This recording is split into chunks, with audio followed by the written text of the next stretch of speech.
Hello friends, मैं आपका mentor A K. Singh और आज हम फिर से दोबारा जीके की वीडियो देखेंगे। यानी कि जो जनरल अवेयरनेस या सामान्य ज्ञान की जो वीडियो हैं, यानी कि जो हम जीके की श्रृंखला शुरू करी है, जिसके लिए हम बहुत समय से इंतज़ार कर रहे थे। KVS, NVS, DSSB और यूपी का सुपर टेट।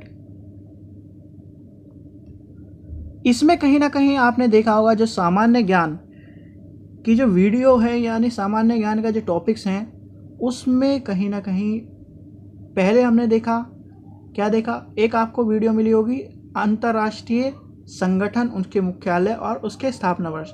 उससे कहीं ना कहीं 1 से 2 क्वेश्चन आपको जीके में देखने के लिए मिलते हैं। आज हम देखेंगे राष्ट्रीय प्रतीक जो है हमारे, या राष्ट्रीय चिन्ह कह लीजिए, उनसे आपको 1 से 2 क्वेश्चन मिल जाएगा और ये आपके सिलेबस में भी दिया गया है और सिलेबस के हिसाब से ही हम जनरल नॉलेज को कवर करते जा रहे हैं। तो इसलिए आप इस वीडियो को या इस श्रृंखला को, जो श्रृंखला शुरू हुई है, आप इसे देखते चल जाएं, जिससे आपके आने वाले एग्ज़ाम में जो KVS का एग्ज़ाम है उसमें भी आपको काम आएगा, DSSB में, NVS में, सुपर टेट में, सब में आपको काम आएगा। तो कोई भी आपको व्यर्थ चीज़ पढ़ने को नहीं मिल रही है, इसलिए आप डायरेक्ट जो चीज़ें एग्ज़ाम के सिलेबस में दी गई हैं, यानी एग्ज़ाम पॉइंट ऑफ व्यू से बताई जा रही हैं, आप उसे कवर करते चले जाएं, जिससे आपका अभी से अगर आप तैयारी करेंगे और आपको आने वाले एग्ज़ाम में कम समय में ही अच्छी तैयारी मिल जाएगी। इसलिए जल्दी से जल्दी आप कॉपी और नोटबुक या अपने नोट्स बनाने शुरू कर लीजिए और तैयारी करनी शुरू कर दीजिए। चलिए तो हम देखते हैं आज के जो वीडियो है या आज का जो टॉपिक है उसमें क्या कवर है। देखिए, आज का जो टॉपिक है, यानी कि राष्ट्रीय चिन्ह या राष्ट्रीय प्रतीक कह लीजिए, इससे आपको 1 से 2 क्वेश्चन हर पेपर में देखने के लिए मिलता है। तो और ये आपके सिलेबस में भी दिया गया है, तो सिलेबस के अनुसार ही हम चल रहे हैं और सिलेबस से हटकर कोई भी चीज़ हम नहीं देखेंगे, क्योंकि सिलेबस जो हमारा दिया गया है, चाहे वो DSSB का हो, KVS का हो, NVS का हो,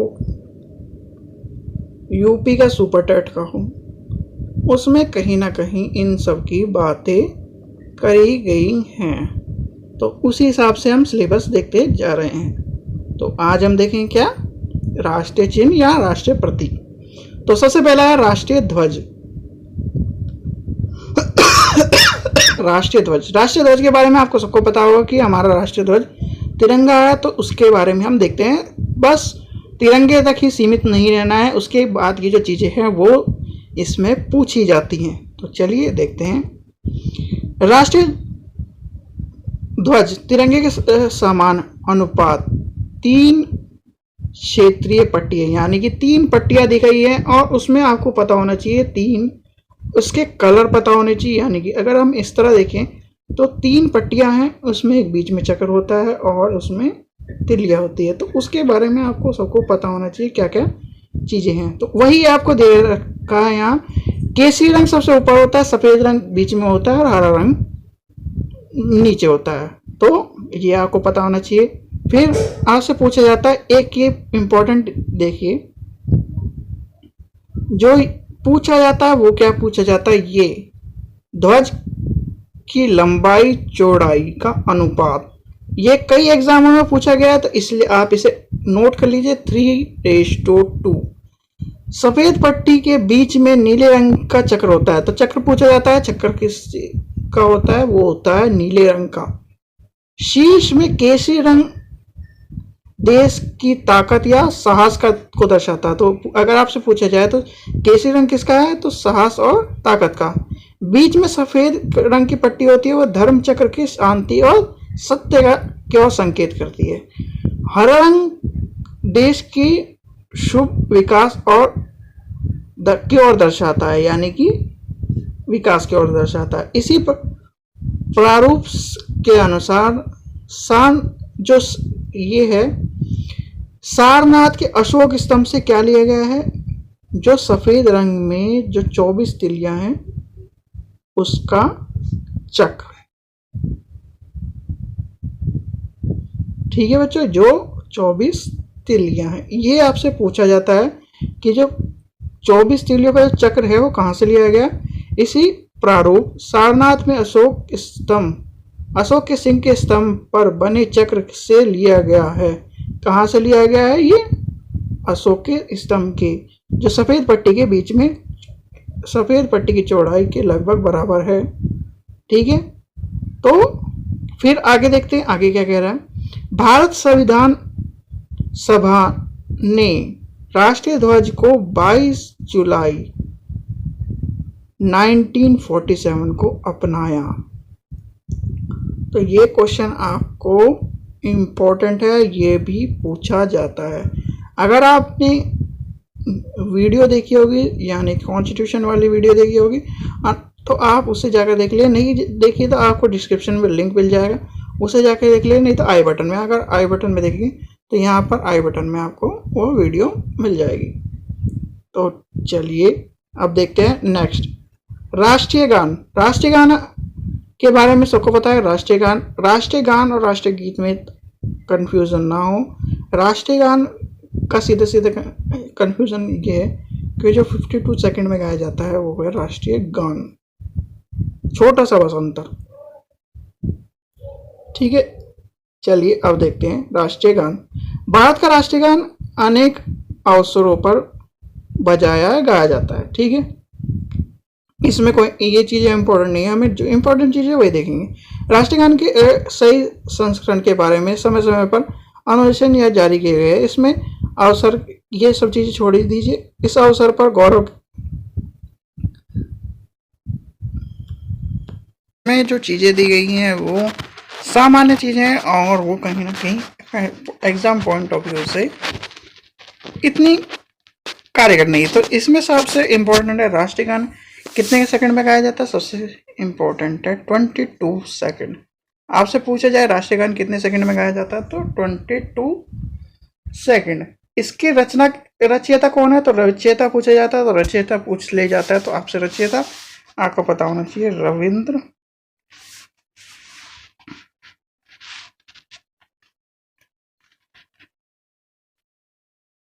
नाथ टैगोर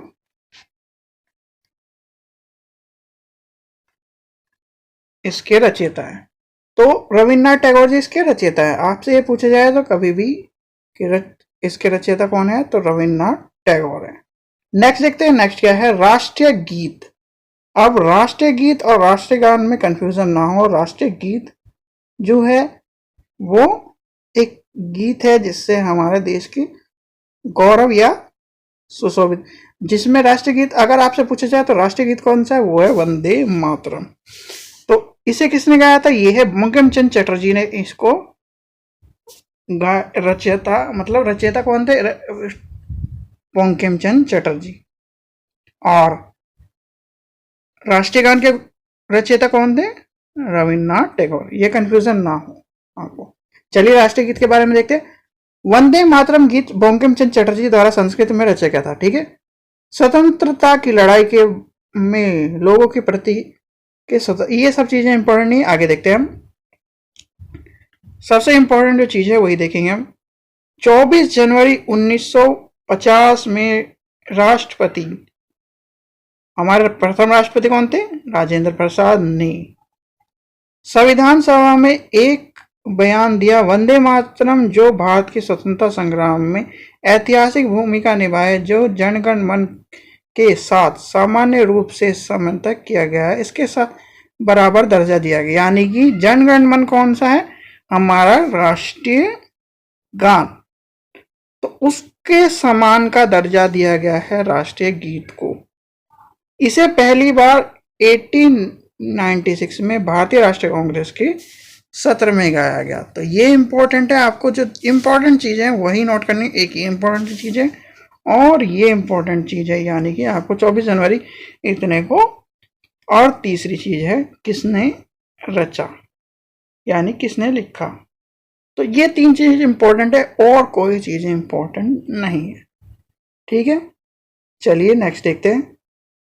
राजकीय प्रतीक, राजकीय प्रतीक आपने देखा होगा किसी भी जो गवर्नमेंट जो चीज होती है, जैसे कि कह लीजिए आईएएस या किसी भी उस पे आपने 3 शेर एक देखे होंगे, जो 3 शेर होते हैं, पर वो ऑब्वियसली 4 होते हैं और चारों दिशाओं की और मुंह करके खड़े होते हैं।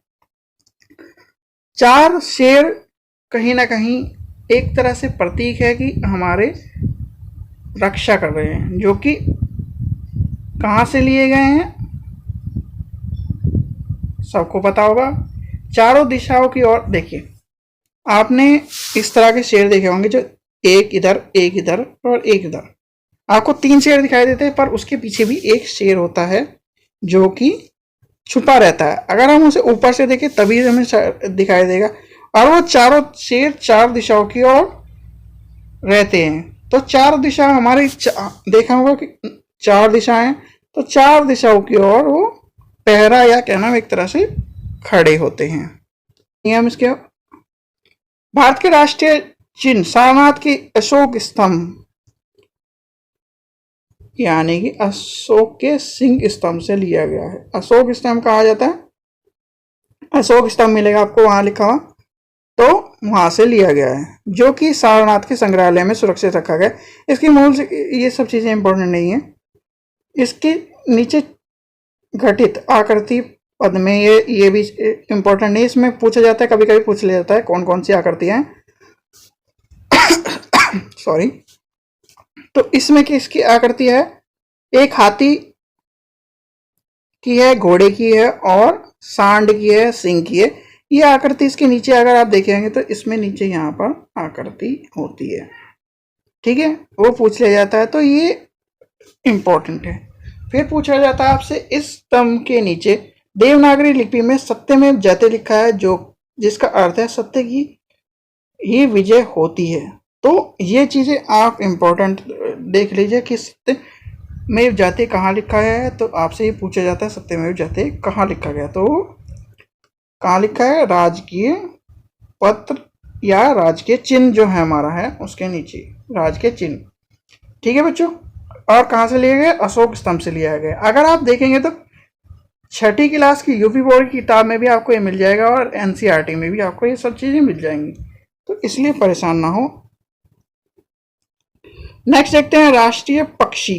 तो राष्ट्रीय पक्षी सबको पता है राष्ट्रीय पक्षी कौन है, हमारा मोर है। तो इसमें सिर्फ इतना ही इम्पोर्टेंट है, और इसकी ये सब चीज़ें इम्पोर्टेंट नहीं है, ये एक्स्ट्रा नॉलेज के लिए हमें पता होना चाहिए, बस राष्ट्रीय पक्षी मोर है। नेक्स्ट है राष्ट्रीय पशु। राष्ट्रीय पशु कौन है, हमारा राष्ट्रीय पशु है बाघ। तो राष्ट्रीय पशु कौन है, राष्ट्रीय पशु है बाघ। और इसे राष्ट्रीय पशु किस लिए कहा जाता है, क्योंकि इसके पीछे एक कारण है, भारत में बाघों की संख्या लगातार घटती जा रही थी। इसको रोकने के लिए 9 अप्रैल 1973 में बाघ परियोजना यानी कि प्रोजेक्ट टाइगर, जो बाघ परियोजना का जो कार्यक्रम लाया गया था, उसी को दिखाने के लिए या फिर उसी को इंडिकेट करने के लिए राष्ट्रीय पशु हमारा कौन था। और एक ये डेट याद रखना, अप्रैल 1973, ये आपसे पूछा जाता है, इसलिए इस चीज़ का ध्यान रखना। तो और बाघ परियोजना के अंतर्गत देश के लगभग 50 बाघ अभयारण्य यानी कि टाइगर रिजर्व को एक वन्य संरक्षण के शिकार से बचाने के लिए ये कार्यक्रम किया गया था, ठीक है। टाइगर रिजर्व, बाघ परियोजना और अप्रैल 1973। राष्ट्रीय पशु कौन है, बाघ। नेक्स्ट देखते हैं राष्ट्रीय पुष्प। तो राष्ट्रीय पुष्प के बारे में क्या देखा गया, राष्ट्रीय पुष्प हमारा है कमल। तो भारत के राष्ट्रीय पुष्प के बारे में क्या देखा है, कमल है, और ये एक पवित्र पुष्प माना जाता है, इसलिए इसे राष्ट्रीय पुष्प भी कहा जाता है। प्राचीन काल में जो आपने देखा होगा, प्राचीन काल में कमल भारतीय संस्कृति का शुभ प्रतीक माना जाता था, और इसीलिए इसे राष्ट्रीय पुष्प माना जाता है। देखिए इसमें भी लिखा होगा कहीं, अगर हम देखें तो भारतीय संस्कृति में मंगलकारी प्रतीक माना जाता है। तो ये जो है कहीं ना कहीं जो हमारे प्रतीक हैं वो इसी पवित्रता की ओर लेके चलते हैं। कोई भी देश अपने प्रतीक उन्हीं चीजों को बनाता है जो उसकी संस्कृति या फिर उसके कहीं ना कहीं गौरव के लिए या फिर उसके इंपॉर्टेंस दिखाता हो। ये सब चीजें हमें इंपॉर्टेंट नहीं है, पर आप अगर पढ़ना चाहें तो इसे पढ़ सकते हैं। इसमें जो जो इम्पोर्टेंट था उसे मैंने बता दिया है। एक आपको टाइगर रिजर्व वाली बात याद करनी, अप्रैल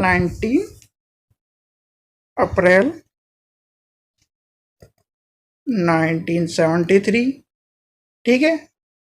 बाघ परियोजना याद करनी है, ठीक है। और 50 बाघ अभ्यारण्य वाले वो छोड़ दीजिए। और दूसरा, अगर आपसे पूछा जाए तो जो शेर हैं, जो 4 राष्ट्रीय चिन्ह के 4 शेर हैं, और किसके और प्रतीक किसके और इशारा करते हैं? 4 दिशाओं के, पूर्व पश्चिम उत्तर दक्षिण की ओर इशारा करते हैं। कहाँ से लिया गया है? तो अशोक स्तंभ से लिया गया है। उसके नीचे लिखा जो लिपि है वो किस में लिखी है? देवनागरी लिपि, यानी कि देवनागरी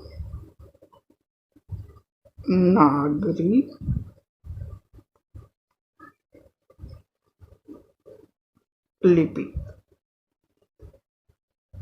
ठीक है। और उसमें क्या लिखा गया? सत्यमेव जयते। तो इस चीज का ध्यान रखें। और अगर राष्ट्रगान पूछा जाए, राष्ट्रगान के रचयिता कौन है? तो वो है रविन्द्रनाथ टैगोर। और राष्ट्रीय गीत के रचयिता कौन है? राष्ट्रीय गीत के रचयिता हैं बंकिम चंद्र चटर्जी। जो कि राष्ट्रीय गीत कौन सा है हमारा? वंदे मातरम, ठीक है। और इन दोनों को एक ही क्या मिला हुआ है? एक ही सम्मान मिला हुआ है। फ्लैग के बारे में आपको पता चल गया, 3:2, 24 तिल्लियां हैं। और 24 तिल्लियां भी कहाँ से ली गई है? सारनाथ वाले, जो कि नीले कलर की। अगर पूछा जाए किस कलर की है, वो नीले कलर की है। तो ठीक है बच्चों, आज हमने राष्ट्रीय प्रतीक के बारे में वीडियो में देखा, राष्ट्रीय प्रतीक के बारे में जाना। और राष्ट्रीय प्रतीक जो हमारे कहीं ना कहीं टॉपिक में है, वो जीके के टॉपिक में या फिर हमारे सिलेबस में, टीचिंग सिलेबस में, तो ये भी इम्पोर्टेंट है। तो इसलिए आपको वीडियो मिलती जा रही है। आपको वीडियो को इम्पोर्टेंस देकर और अपने नोट्स बनाने हैं। कहीं ना कहीं छोटे नोट्स और बड़ी तैयारी का हमें काम करना है। तो आशा करता हूँ वीडियो पसंद आएगी। वीडियो पसंद आई तो लाइक करें, शेयर करें, चैनल को सब्सक्राइब करें। और अगर आपको सिलेबस या किसी भी चीज़ की वीडियो, सिलेबस की वीडियो आपको डिस्क्रिप्शन में मिल जाएगी, आप उसे जाकर देख सकते हैं। एनसी न्यू एजुकेशन पॉलिसी की वीडियो भी आपको डिस्क्रिप्शन में मिल जाएगी, उसे भी जाकर देखिए। क्योंकि न्यू एजुकेशन पॉलिसी के ऊपर 1 से 2 क्वेश्चन इस बार हर हालत में आएगा। अगर आप देखिए, हमने जो लड़ाई लड़ी वो किसके लिए लड़ी? DSSB के लिए। बीएड अभ्यर्थियों ने जो लड़ाई लड़ी DSSB के लिए लड़ी।